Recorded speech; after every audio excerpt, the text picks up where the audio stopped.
You're tuned to the Zimbabwe Broadcasting Corporation, Radio 1, and here is a special announcement. If anyone has video footage of the meteorite showers, or whatever they were, please get in touch with Tim Leach of BBC Television very urgently. BBC Television News. I was not so frightened in the war zones of Angola or Rwanda as I was when this story hit. Hundreds of people today phoned the ZBC and the BBC correspondent in Harare saying they sighted an unidentified flying object last night. These things were flying in a pattern and there was no sound. No wings, no nothing. Shiny oval thing. Hello? Hello, my name's Tim Leach from BBC Television News. I understand that you had some strange experience. Yes, that's right. It was a bright, radiant light. I've never seen anything like it in my life. It was the absence of noise I didn't like. There has been much excitement after hundreds of people reported seeing a mysterious bright object. We suddenly looked up and we saw this thing coming over the top of the hill. As it sort of came abreast of us, it suddenly changed from this glow to let's say two big red orange balls. No sound. Look, what's happening now? Look. It's going. Is that what a meteorite does? No way. No way. That's incredible. Eyewitnesses say it had a bright light at the front and flew at great speed. The object was also seen by two international airline pilots who reported it to air traffic control at Johannesburg Airport. There were three of us that saw it. It's myself, the co-pilot, and the pilot in another aircraft. South Africa's top meteorologist says there's no rational explanation for the bright light, and it could be one of the most widely reported unidentified flying objects in recent times. None of it made sense. So I phoned the BBC in London and I said, what is this meteorite shower? And they said, no. It's got nothing to do with Africa or Zimbabwe. The meteorites come down in an arc. They don't fly parallel to the Earth. What about this Russian debris that's coming down? No, that doesn't work either. Sorry. Well, what is this? Viewers with more information can either contact the ZBC or BBC in Harare. For at least 3 or 4 days, people from all over Zimbabwe were phoning us at the BBC to say, we've seen something weird. It was a helicopter or No, it was just a big round ball. The bottom was flat, but it was round, like on top of my wall on my house. And then I got this call from Ariel School Rua that the children had seen a UFO landing and these funny men in body-clinging suits, black suits, weird. I went roaring out there in the car with my sound man.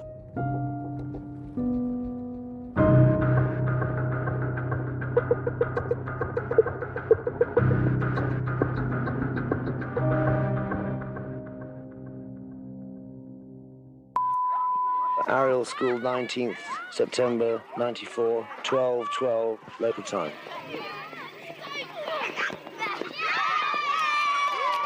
It's me. I come from Spain. Could you tell me what you saw on Friday? Well, it was just glinting in the trees. And there was a man, and he walked towards us and he walked back again. And what did he look like? His face was like this, and his eyes were down here.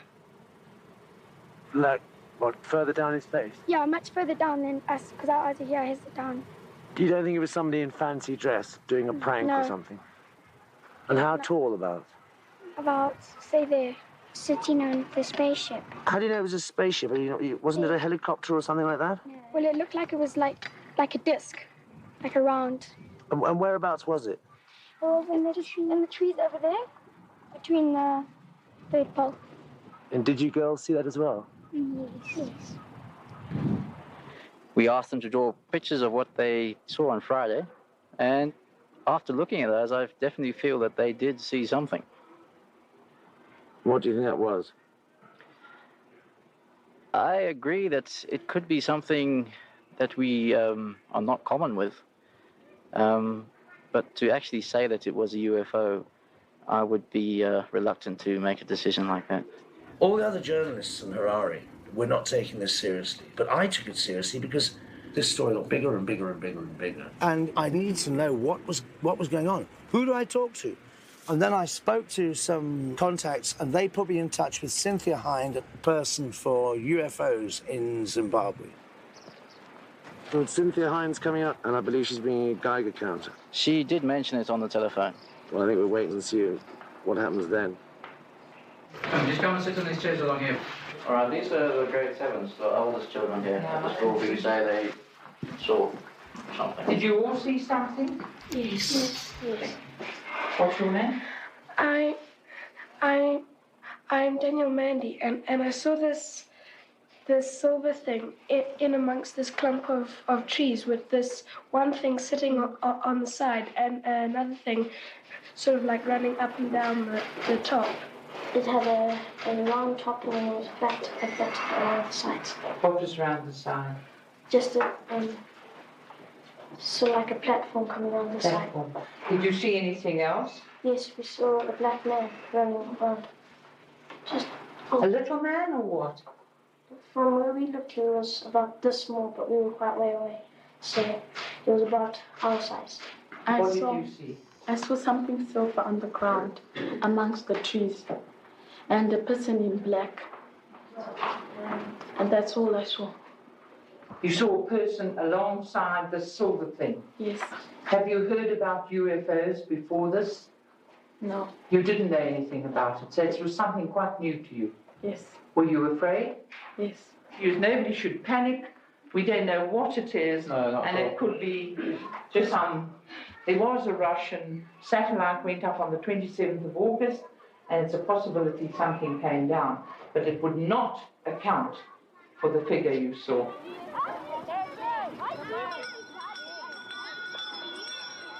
But I think for the moment you should keep everybody away until we've had some analysis, of what's going on. It was in between the gap of this one, just behind this pile of dirt. Yes, I can see there.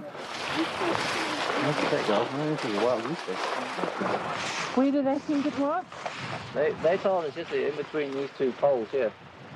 In between these two poles? Yeah. Gunther, can you try the Geiger first? Yeah, okay.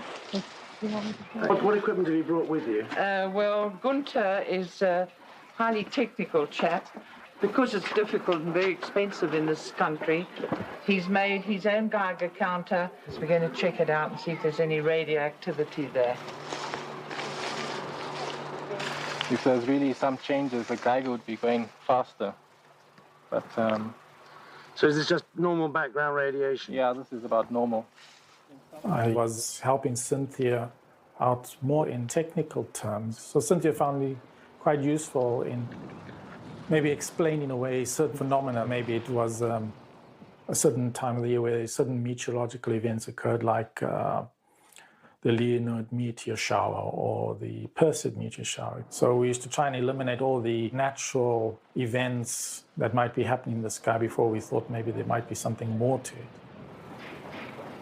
But how skeptical are you?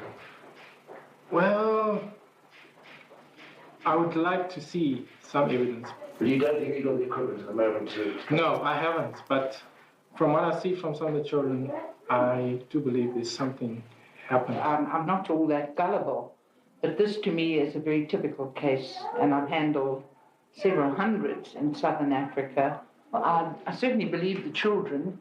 We have some extremely interesting pictures, and there's certainly some of the things they've told me they couldn't have known about. Impossible.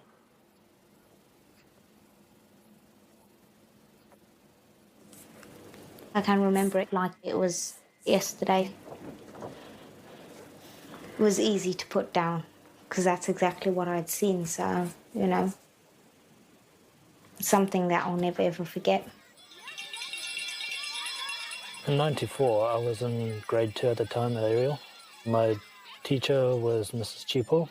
What I can remember was we were playing around in the playground area. It was one of those rare occasions where the teachers were having a staff meeting, so it was quite a long break. We were happy to have those because it was more playtime. And there was like a flash of light, and it was bright silver, and everything it shot past. At the time, I rember it well. We were on the field playing our football, and a friend of mine came by and said, Luke, do you see that in the sky? What is that? What is that? So I was looking up and I saw it.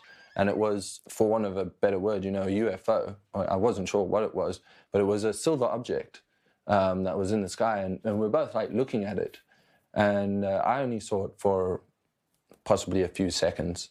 And it seemed to move off a bit and then suddenly vanished. And we were both sort of standing there looking up saying, geez, what was that? But didn't put too much thought to it and obviously went straight back to playing our football match. A few minutes later, there was a whole sort of commotion going on and there was a whole bunch of kids down at the bottom of the playground. We were sitting on one of the logs that we always sat on, eating our lunch, and I noticed that people were pointing at this one thing or something in the bush, and I got up to see what was going on because one person actually started crying, and like I said, because we were the older group on the playground, we all, people in my year, just were kind of concerned about what was going on with everyone else. There was a big group of kids all sort of gathered right at the bottom of the playing field, pointing and making a noise and shouting and screaming. And I went up to them to sort of see what was going on and try to, calm everybody down. My initial thoughts were somebody had hurt themselves or something. Okay, so if I was there, sort of say a couple of 100 meters up, it was right there. So it seemed to be right on the cross-country course. I remember seeing 2 flashing lights, and I saw like a big silver, like a saucer kind of thing that was hovering, and then it landed or hovered on a stone. And I saw 2 figures come out, really black, but their face, you could actually see not much of their face, but it was really, really white in color. The skin pigmentation was very, I don't know how you can, pale doesn't even, it looked plastic. It looked like someone who had too much Botox. Now when I think about it, I'm like, that's exactly what, at the time I didn't have a color or a word for it. But that's exactly what it looked like. It was very smooth and soft looking. It looked like you'd slide right off if you tried to touch him. He'd just, yeah. I suddenly realized that he's not quite normal. I didn't actually know about UFOs and aliens at the time, so I just thought he was a strange person. But it was the eyes that made him. So that kind of shape, I think the eyes were obviously a lot more fluid, round, shiny, protruded. Almost like rugby balls or American footballs. Huge eyes on the side of his face. And so I looked over and sort of thought I could see something unusual going on in the bushes as well. And I was like, yeah, there is. There's got to be something. It looks like there's something there. And the realization that there was something moving and it appeared to be coming towards us as well, that I felt scared at that point. The panic spread. I was looking for my brother and sister to make sure that they were okay. And when I did have them, then we continued to look onward.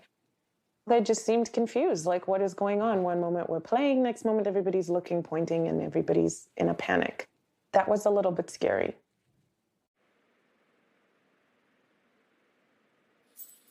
I just turned 28. I ended a relationship. I was engaged for 6 years. This whole topic definitely weighed on our relationship. So I moved in with my folks. I'm thankful that I'm here right now and with my family who supports me. As for future goals, plans, work, I have no idea. But I feel alone.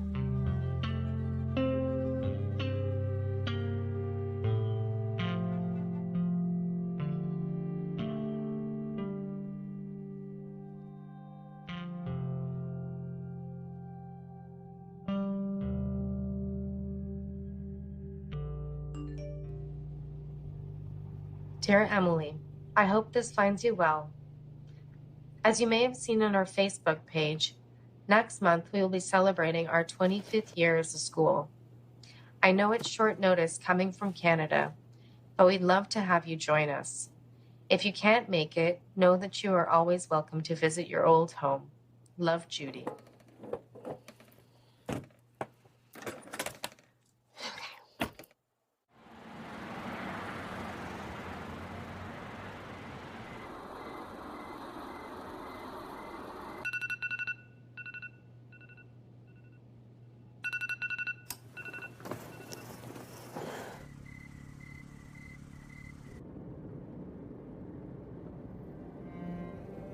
And it brings up a lot for me.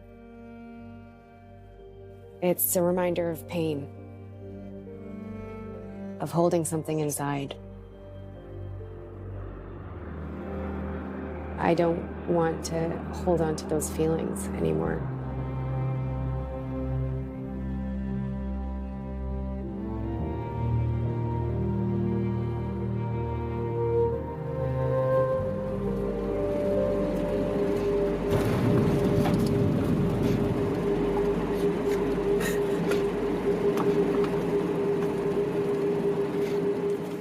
Go quickly, please. Haven't got all day. This lady and the gentleman are from South African Broadcasting Corporation. They've come to talk to some of you. Hi everybody, my name's Nikki, okay, and that's Ivan with the camera, and we're going to actually speak to a few of you who did see something that day and ask you what happened, what you felt when you saw it, and that sort of thing, you know. So very, very casual. You must just say exactly what you want to say, okay? What were you doing on the day? Well, I was walking and I saw this maroon color in the sky, and me and my friends were following it, and then we saw this light in the salsa trees. Then I saw something shining and somebody sitting on it, and they were wearing pure black. We saw this black figure running in slow motion.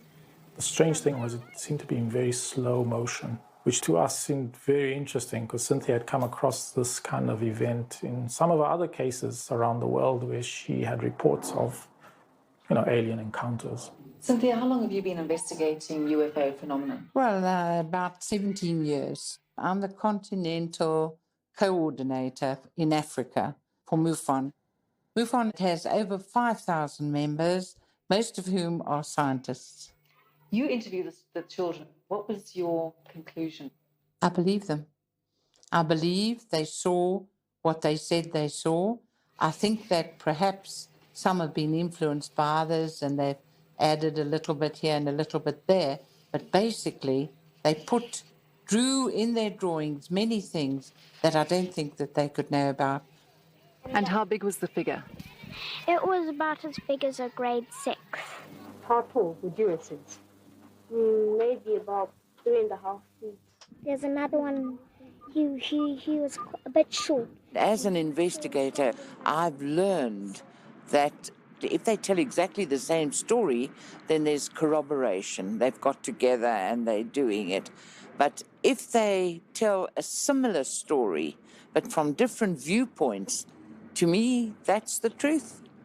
We saw 2 of them. One was standing in front of the ship, and then the other one had long hair.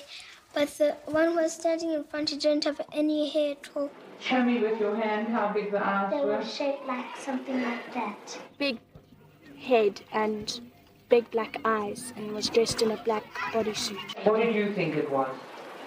I don't know. I just thought it was some kind of alien from a different planet. What are they talking about? I had no experience of UFOs or anything like that, apart from seeing Steven Spielberg's film, Close Encounters of the Third Kind or whatever. Yeah, I just thought, you're all bonkers. I was just a hard-ass journalist, sceptical as everybody would be. What is this? I want to know. I mean, the BBC want to know. What is going on here?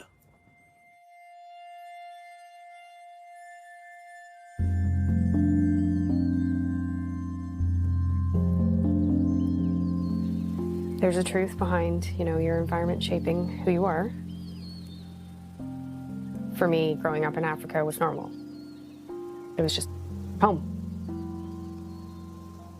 You're growing up in an area where you need to be aware of your environment. This is not living in America. You're in Africa, you're in Zimbabwe. We didn't grow up around TV.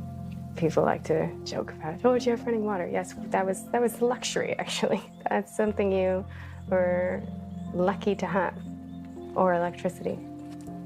Because the places that we went to, a lot, I mean, they had nothing. You live in a mud hut, thatch roof. You live every single day to live and hope you can. Yeah, so it's completely different.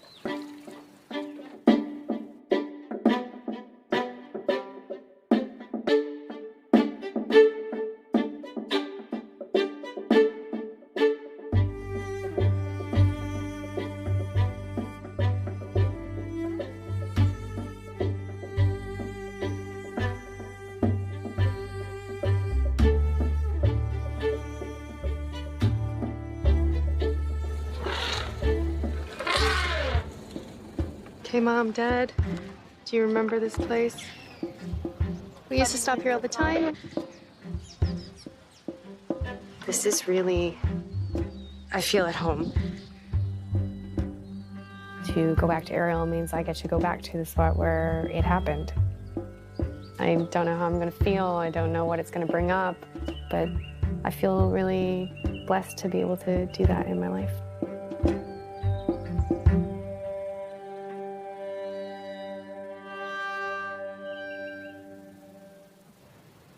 My family's religious, and they came to Africa for mission work.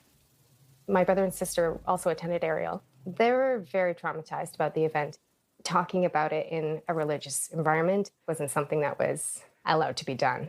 I was very quickly removed out of the situation, so it was pack up everything, and we flew into Canada. I didn't get to have the opportunity of growing up with the friends in that environment who had had that occur to them.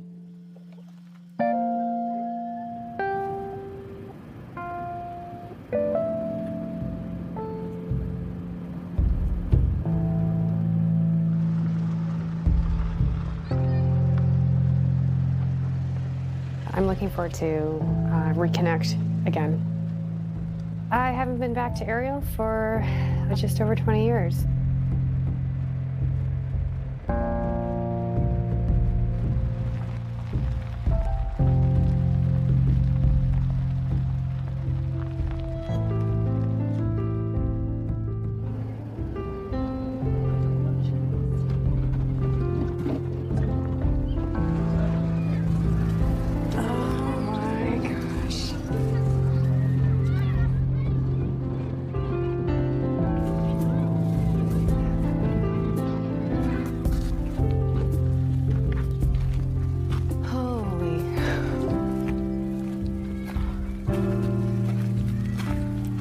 Classrooms.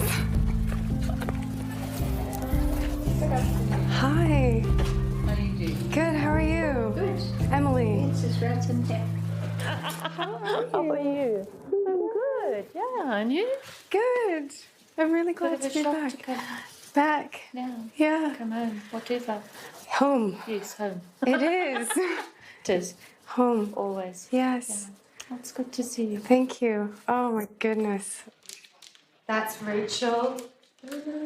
This is Paul, my brother, who also attended the school. So we're a family of 3 here. So will someone be able to show me around the school? I'm going to show you around. Hi, Emily. It's nice to meet you too.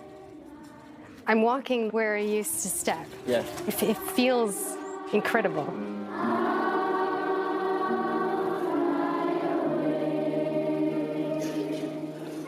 Today we've got a special visitor in our midst. It's Emily Trim, and she was here at Ariel School 21 years ago. Was Mr. Mackey here when you guys were here? Yes. Do you remember Mrs. Watcha? Yes. Yes. She was, I think, my grade 3 teacher. Was she? Yes. And then she came sort of like stalking me in the supermarket at Spa when you were phoning me. And my trolley was full of stuff for you guys. And I was like, I really got through it. I knew she You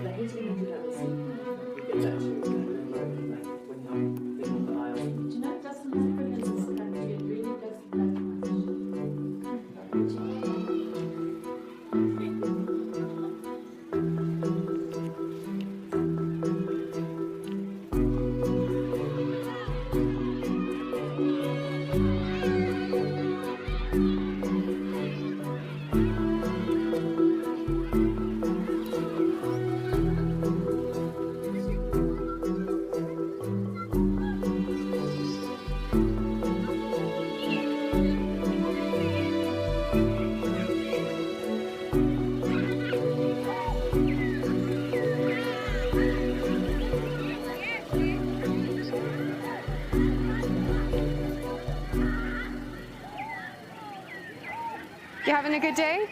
Yes. Yes? Is it lunchtime right now for you? Yes. Yes. Wonderful. There were the boundary logs here. Okay. And that field wasn't there. Yes. It was all brush. And you guys went down to them, look. Well, I was right on the log when it actually happened. You were there? Yes, I was and here. You saw them? You are the ones who drew those yes. funny pictures? Yes. Oh, okay. Yeah. Nice to meet you. Yes, And so where are you staying here? with Miss Bates. Okay, Yeah. okay.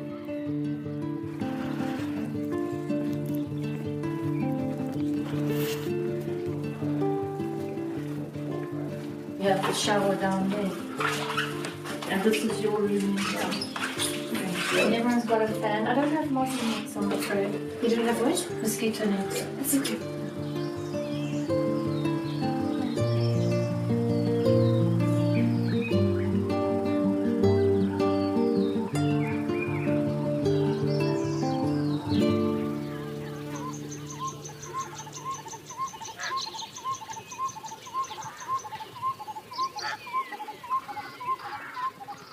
And what did your other friends say? They were scared. We wanted to tell the teachers, but some of us were too shy to. We ran down to the teachers and we went into the office and we started telling the teachers. And then they said maybe there's nothing. And how did that make you feel when they said maybe there's nothing? Well, we felt very sad because we did see something. Cheryl, what was your reaction when Candace and Tegan told you about the UFOs and the aliens that they saw on Friday? I don't know really. I find it very hard to believe. I've always taught my children seeing is believing. Unfortunately, I didn't see, so I don't know if I believe. And we always joke with the children, we always say all these little green men come out and they say, no, Mommy, but we did see. So I don't know. I do believe Candace to a certain extent.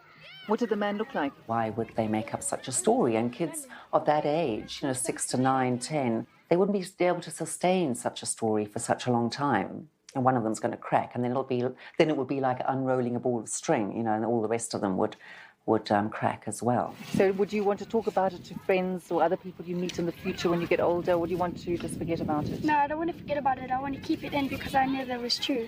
And I want to talk to other people about it. They were fascinated. They accepted it in their full stride. They knew what they'd seen. They weren't stupid. Children are so much more open than adults. I've always kept an open mind about the life, the universe and everything, God, Buddha, whatever you want to call it. But this story was something I hadn't encountered before. In October 1983, I went to Zimbabwe, which was just going through massacres, and I went all over Africa, being a cameraman, doing what's called bang bang, which is serious war zone. I've done a lot. I've done Angola, Rwanda, Liberia, Nigeria. I've done lots of war zones. A lot of my friends and my crew were killed. I survived. That was my job. But this was a bolt out of the blue. I mean, I wasn't expecting it because I was a realist. It was totally out of my remit. I could handle war zones, but I could not handle this UFO thing. It just didn't make sense. And that's when I had to call in extra help. Cynthia Hine put me in touch with Dr. John Mack. And I got his number at Harvard University. Tim Leach from BBC Television News in Harare, Zimbabwe. Message for Dr. John Mack. This concerns a UFO sighting over a school where it hovered, landed, a black man got out, But of course, we're having difficulty being taken seriously in spite of being the BBC. Please call me as soon as you can. Thank you. And said, listen, I don't know what's going on, but this is way outside my normal ball game. What do I do? And John Mack said, as soon as I can break away, I'm coming over. And he did. With his credentials as head of the Department of Psychiatry at Harvard, I sat up and took notice. That took it to another depth. And their stories are consistent. There's some details that are not consistent, like that boy saying the 2 different days. Do you think it's possible that one imaginative child had a story and kind of stirred the rest of them? I don't believe. I honestly believe they saw something, but for me to actually draw a conclusion as to what it is, I don't think I could do that at this point in time. Okay. How many of them reported seeing the craft? Something in the region of about 60. Yeah. More of them could have seen it, and they're just too embarrassed to talk about it, or we haven't had the grade 1s and 2s involved. Usually they were 6 and 7-year-olds. Right. How long would you estimate that the scene actually lasted? It took over about 10 to 15 minutes. Really, that long? Did they describe any other sensory experiences like smell or sound or nothing at all. Anything of that kind? Honestly, no. I don't think anybody's actually asked them that question. You've talked with the BBC people and with Nikki Carter here before, right? Yes. Okay. But the experience is still fresh in your mind, is that right? Yes. Okay. What were you doing at the time? Well, I was playing in the playground, and then we saw something silver, and then we quickly ran to the logs, and we saw a silver thing, and we saw a man standing next to it. And what did he look like? Well, he had big eyes that pointed. Pointed big eyes. Can you maybe you could just draw the head? What do you like to draw? Yes. Yeah. Okay, put your chair up a little bit. No, these are what? What are you drawing here? The eyes. The eyes. Okay. And I couldn't see his nose and his mouth, but his nose was pretty small. So the eyes were large, is that right? Yes. Did you look into the eyes? I mean, did you have a sense that you were... No, all we saw was his eyes. They were black. Black, but like, were they looking at you, or were you at him? It seemed that he was looking at all of us. Have you ever seen a UFO? I never have. No.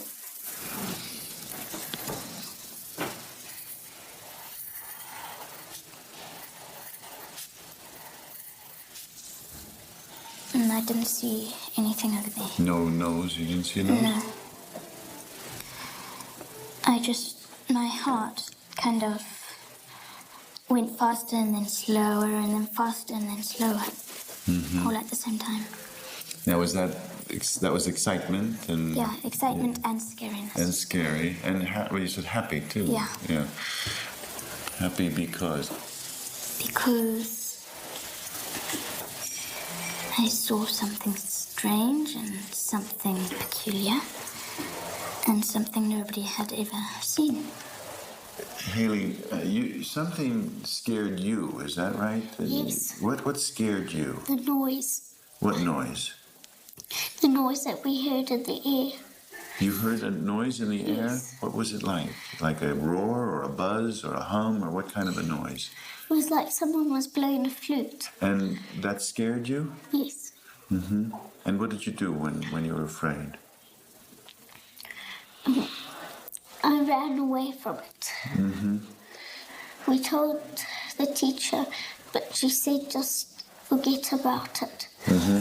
So people who have these experiences are very serious about them. And I think that generally speaking, when something powerful, important, exciting, scary has happened, that it's useful to talk about it, to have open discussion. And it doesn't mean you have to impose a point of view, but it's not about what we believe. It's what their experience is and how they find the adults around them being receptive to that experience. And you said that you saw two what would you call them? Aliens. Aliens, you call them. And where were the aliens in relation to the craft? I saw one over here, and I saw one of these men by the spaceship. Looks like it was gardening by the big spaceship, and there was another one running in the grass. And how did he run compared to, say, where a kid would run? He ran normally like us, but bouncy, as if a human would run on the moon. You mean as if there were less gravity? It seemed light, is it? Yes, but not as much as a human on the moon. Not that extreme. When he ran his distance, he stopped and he looked at us for a while, and then he ran back again. The one thing I've told everybody is we are dealing with children here. Right. Sometimes the imagination can get carried away with them. Yeah. Right, okay. How many of you still think they're just making it up? The thing that got me was that there were no adults outside. None of us saw it. We just happened to be in a staff meeting. I totally believe the children. They came running up here in such a panic. And, I mean, even if we had staged it, they could not have run all together like that. We just heard them screaming, ah, and then they were here, you know, and a child can't make that up. And, I mean, children know when other children are conning them. And there were like about 100 of them who just came here. They didn't see anything. I think they said make-believe story that they actually created. That's my feeling. What do you think started the story? Since during that time they talk about meteorites and all that. I suppose somebody created the story and they sort of thought maybe he had seen something. You think that the children's imaginations are getting carried away with them. But I became convinced when I saw the drawings, because so many of the drawings were similar, and also when they wrote their stories in their storybooks, they definitely seemed genuine, because, I mean, they all wrote completely different stories, but they had seen the same thing. And I think that's what convinced me, because I think I was as sceptical as everybody else. It wasn't just Ariel School. There were a lot of different occurrences that happened over probably that whole week. I live here at the school, so I try not to think about it at all. Because if I do, I have sleepless nights. Then you have sleepless nights. I do. I've had a lot of sleepless nights since it happened, so I try to put it out of my mind. What do you think about the reality aspect of it? Seeing is believing. I don't know, but then I'm also scared of the unknown, so it's something that I block off because I'd rather get on with school. Do you think the kids are telling the truth, or do you think they kind of I think they are. embellished it or I think, imagined but it? I'd rather not think about it again, because now if I think about it tonight, I'll have another sleepless night. Because I'm waiting for an alien to come through the walls. So. Some of the kids in my class are so frightened. I actually can see that. It must have affected them so much that they sort of imagine something will happen to them. They're still young and you don't know how to act and how to speak to them. You're a bit careful. If we're going to keep discussing this, the parent is going to be knocking on my door every single day. Yeah. I don't think you can generalize when it comes to something like this. You've got to be extremely careful which way the parent is going to jump. Right. If he's going to jump the wrong way, you've caused a problem. Right. You've caused a problem. I think you're not solving it. You're probably all aware of this caution that Colin is talking about. We had one child who was very upset by the whole thing.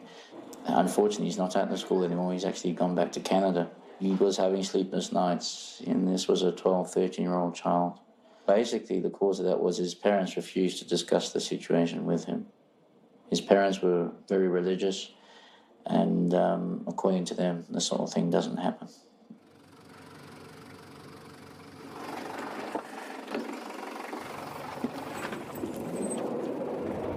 Just down that road, yes. Oh my gosh, I can't believe I'm gonna see Mrs. Watcha. And her name suits her too. Yes, you it know? does. Yes, it does. Mrs. Watcha. Exactly. And I remember she was very strict. Was like very, very strict. Like everything was done by her. Yeah. There we go. Judge Watcha. Yes. Oh, Mrs. Watcha's coming. She's coming up now. Yeah. Hey, Trim. You remember? Yes. This is Watcher. This is Watcher. Wow. I'm now old. I'm now old, I know. You don't see me to be old? No. Hello. I missed you. Pardon? I missed you. You missed me. Mm-hmm. I was a little bit difficult. Wasn't I? No. You? Oh, you were strict. You were strict. That is exactly what I want to hear. Yes. You were strict, but you were fair, you know? You were fair. I was very fair. Yes. But strict. And it was beautiful. Oh. Beautiful. There's this business of us being asked about the aliens. Okay. Yeah. Up to this end. Mm-hmm. Yeah, because you saw those things. You saw those people. Mm-hmm. We asked the school children then to draw. Yes. You remember? Mm-hmm. You also drew. Mm-hmm. Yeah. So Mr. Markey asked us. We put all the papers according to the classes. Finish this class, to the other, to the other, to the other. They were all the same. We ended up concluding that certainly we saw people. They're going. Where to? Yeah. How did they come there? Mm-hmm. Who are they? Are they people? We couldn't tell. That's what the story is. Yeah. That's what you saw also. Mm-hmm. Yes. I had kept those papers myself. You did? I don't know what happened to them. I'm looking for mine. You can't find it. I can't find mine. Same with me. Because I had thought it was something I must also hold on to. Mm-hmm. I didn't know what that meant.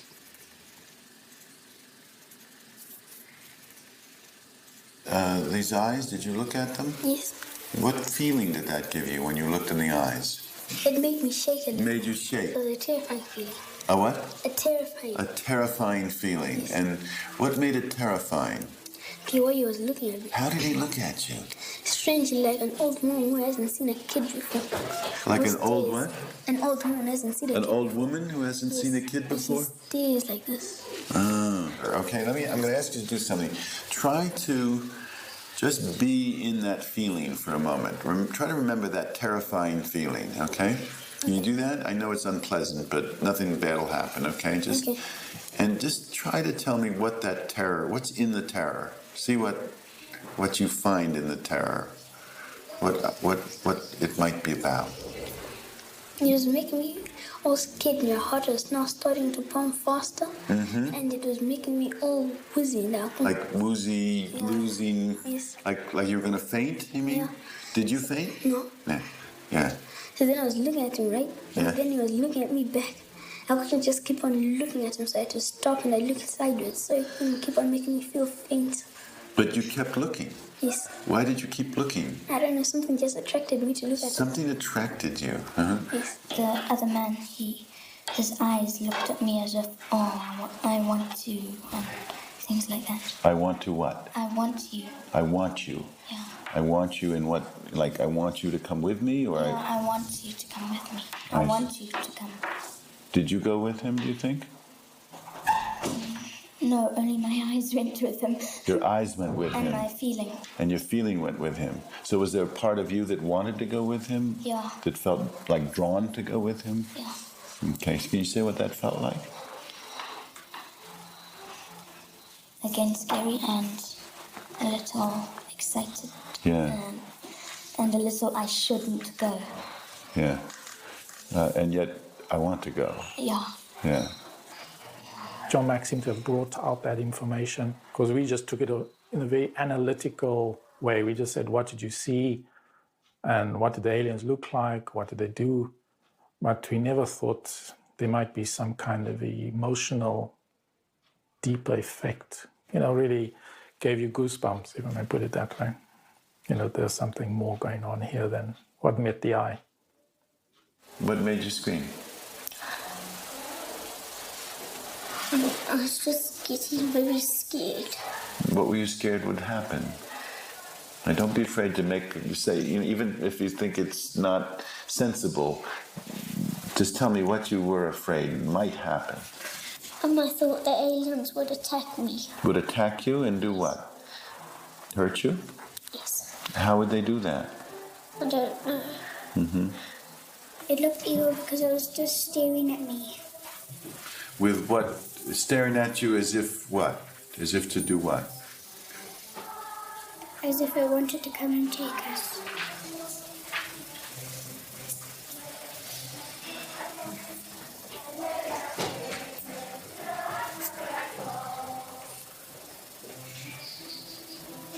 I know this is hard. I know it's hard. It's hard to put into words what you felt, I'm sure. Mm-hmm. John did this public meeting in Harare. He did an incredible service to the community who were worried and just wanted answers. Dr. John Mack is a true academic. He's a professor of psychiatry at Harvard University. I think we're very, very lucky in this country to have somebody of his caliber. So can we have a big hand for Dr. Mack?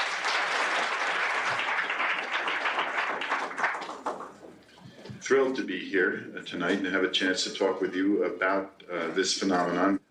I'm trained in adult and child psychiatry and adult and child psychoanalysis, and I'm a relative newcomer to the UFO field.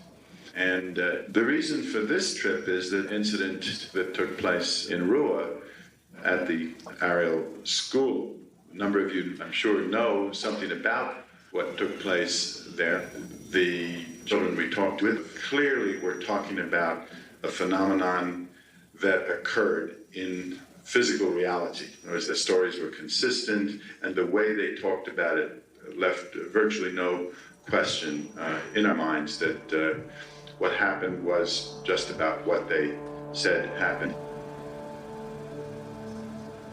I know it was strange. It's very weird, I just got so scared. So, yeah.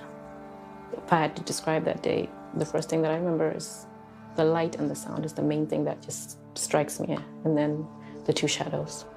But especially the sound and the light because it was so bright, the sound because it scared me, so.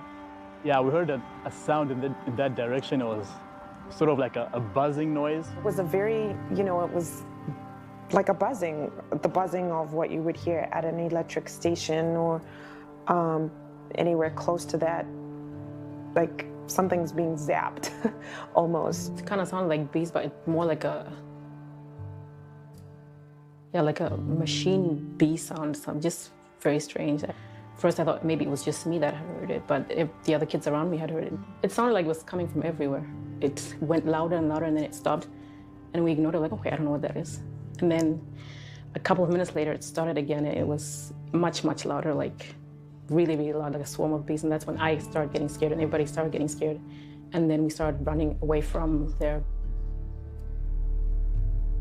I noticed that there was a large shape amongst the trees, which we couldn't really figure out what it was. It looked like a big rock. It looked like water was trickling over it and the sun was reflecting in that water. That's the best way I can describe it. It didn't look like a smooth metallic object as you would think when you were looking at a UFO on TV as we depict them. It looked natural. It didn't look like anything man-made. You saw it again appearing in kind of like in spots. You saw it, and then you didn't see it, and then you saw it again in the same general area, but it was that kind of was, like I said, what made you think twice, like, okay, did I see it? Didn't I see it? But whenever, then everyone else started saying, yes, I see it. And it was the same thing when we saw whatever beings were there. You know, it wasn't like they were just standing and looking at you.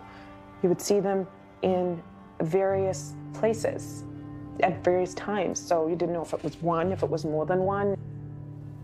He moved kind of strangely, I'd say, almost like a very graceful sort of movement. You know, not like you're stumbling around or anything. You don't, like, sort of like glided from while he was walking. There wasn't any gravitational pull. It was a very fluid. So when he was moving, it was very fluid and flowy, and it wasn't kind of jerky or, yeah. The strange thing was it was running in slow motion, as if you would watch a replay in a football match. It was running in slow motion diagonally down the field. And then suddenly it would reappear in the corner where it started and do the same thing. And then it would reappear and do the same thing. And that was frightening, more frightening than seeing what these things actually were, was not being able to see them long enough, I guess. It really ripped my socks off. It was unbelievable. I got to justify myself to the BBC, and how am I going to explain to a serious BBC editor in London that this is not an April Fool's joke in September? The BBC always have this policy that you don't run with one source. You got to get 2 or 3, preferably 3. And I had 20, 30, 40.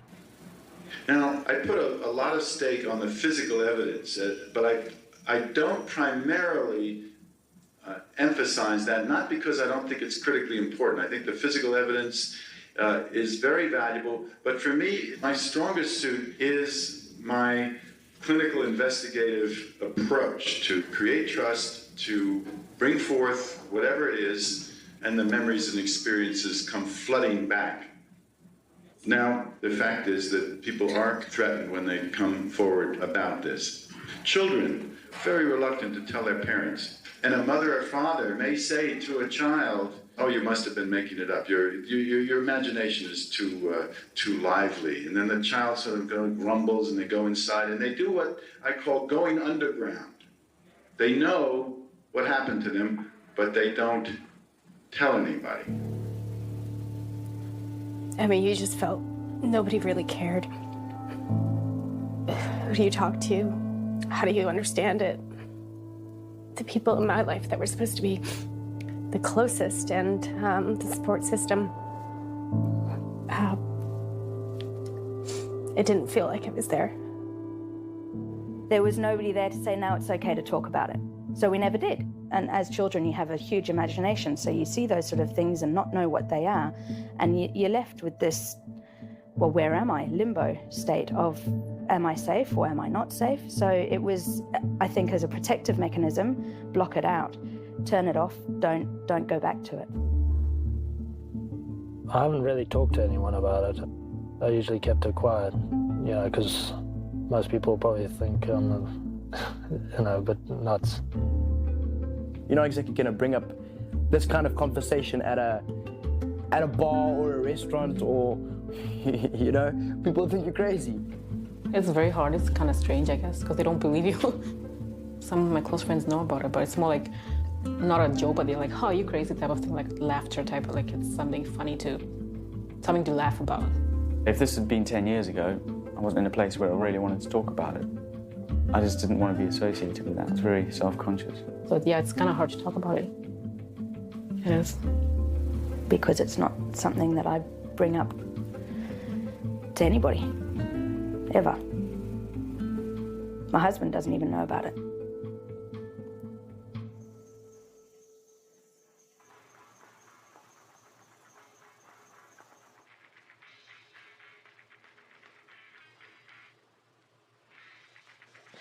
Oh, true expression of how it felt at times. It's really, really difficult to face yourself. That's a scary time. Very, very scary time. A lot of this was done in black at first, because I think that's how I was really feeling. This is me with my hands over my eyes, trying to hide away from everything that's been going on. It got really, really dark. I love this piece. So I started using color. It's still a stern face, but I think it's more confident. Yeah, this one. So here, this is the mouth being zipped up.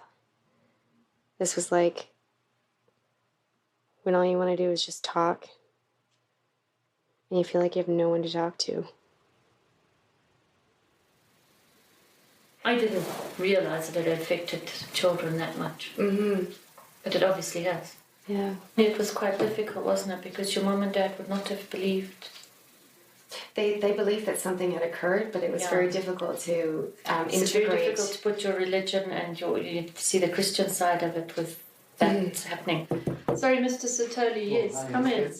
Hi. How are we doing? Oh, okay, Miss, how are you? Yes. Hello. Hi, how are you? Good to see you. It's good to see you too. Back to your roots, are you? Absolutely. All right, no, that's beautiful. Yeah, connecting and seeing the school again, and you know the event that occurred here in 1994. Oh, yes, the aliens and all that. All right. Yes. Okay, no, So beautiful. that's what I'm here for.